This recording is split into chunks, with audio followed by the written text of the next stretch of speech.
Well, happy Friday, everybody. Pastor Steve here, and thank you for joining me for today's devotion. We've come to the end of the week, and we are in Proverbs chapter 2 today. And I need to apologize to you because I misspoke yesterday at the end of the devotion saying that we would be in Proverbs 1 today. I got confused. That was my mistake. We're in Proverbs 2, and as you know, we're reading one of the 31 Proverbs each Friday until we go through the whole book of Proverbs. Doing that instead of reading all 31 chapters back to back, which will become kind of redundant, repetitive. I think it'll be more meaningful this way. So we'll see how it works. But anyway, today we are in Proverbs 2. And as happens multiple times in the book of Proverbs, in the opening part of this chapter, wisdom is personified. In chapter 1, wisdom is personified as a woman. Here, wisdom is just personified. You might even say as a wise person or as a father. And what jumps out at me, especially in the first part of this chapter, is the importance of you and me being intentional at putting forward effort, at doing certain things so that we will achieve wisdom and maturity, pursue it. Notice what he says, like in chapter 2. Look at verse 1 real quickly. He talks about my son. So this is wisdom like a dad talking to us as his children. If you will receive my words, wisdom is saying, if you listen, if you welcome into your life, your heart, your mind, if you will, my words. In other words, wisdom saying, take what I say into yourself. And then in verse 1, and treasure my commandments. What wisdom commands us to do, treasure that. Value the direction and commandments of wisdom. Verse 2, make your ear attentive to wisdom. Listen, pay attention, listen to words of wisdom. And then in verse 2, incline your heart to understanding. Bend your heart toward understanding, toward knowledge, toward wisdom. In verse 3, in the New American Standard Translation that I use, it says, for if you cry out for discernment, the idea is I'm calling for it, I'm asking for it. Lift your voice for understanding. I'm crying out and asking. I'm calling out for wisdom. I'm asking people to teach me. I'm asking wiser, mature people to speak into my life. Verse 4, if you seek her like silver, if some people will work as hard at becoming wise and mature as they work at their career, at making money, at investments.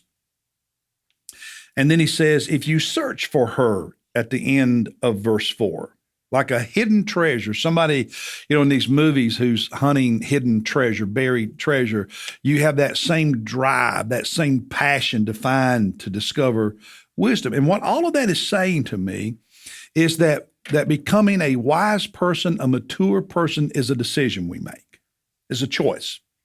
To seek it, to pursue it, to want it, to ask, to search. We have to be intentional. It speaks to the attitude that we have and our behavior, the things that we do.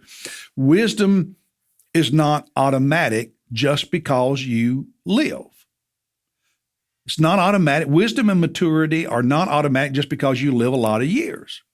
Wisdom and maturity are not automatic just because you have experiences. We all know people, they have all these experiences and they don't learn a thing.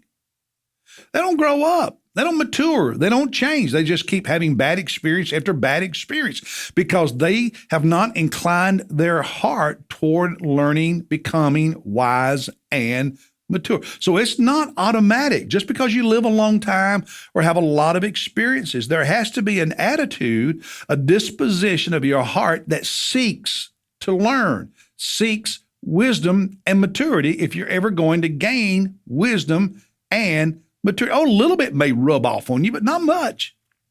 Not much. You have to seek it. And then when we live a life of wanting to be and seeking and doing the things necessary to become wiser and more mature, there are very real consequences or results that are positive. In verse 5, he says, if you do all these things, then you will discern the fear of the Lord. You will understand the value and the place in your life of having fear, reverence for God, and what reverence for God actually looks like. And he says at the end of verse 5, you'll discover the knowledge of God. If you're not growing in wisdom and maturity, you're not getting to know God better.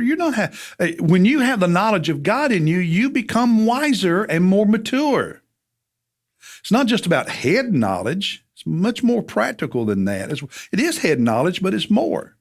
Drop down to verse 9. He says, then you will discern righteousness and justice.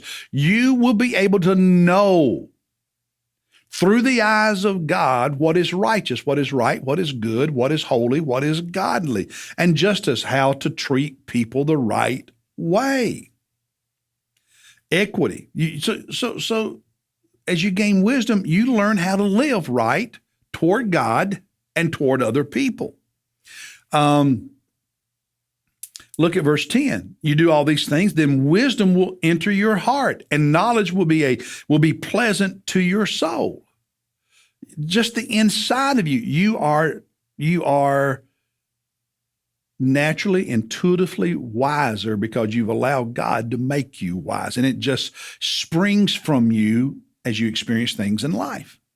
Then verses 11 and 12, he said, discretion will guard you, understanding will watch over you to deliver you from the way of evil. The wiser you become, the more you are protected from doing stupid stuff.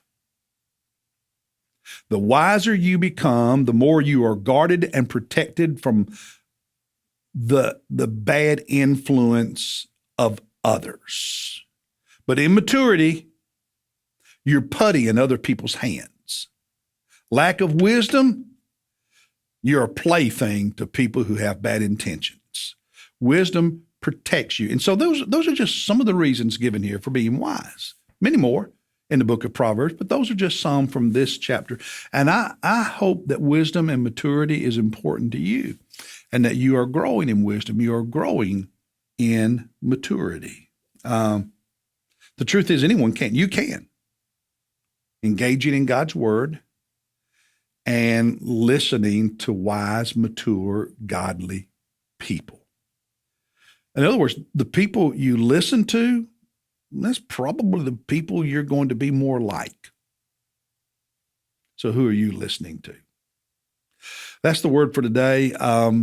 Hope you'll be in church this Sunday morning to worship Jesus and bring somebody with you. And then Monday, I'll see you as we resume our reading in Genesis chapter 13. God bless you, everybody. Have a great day.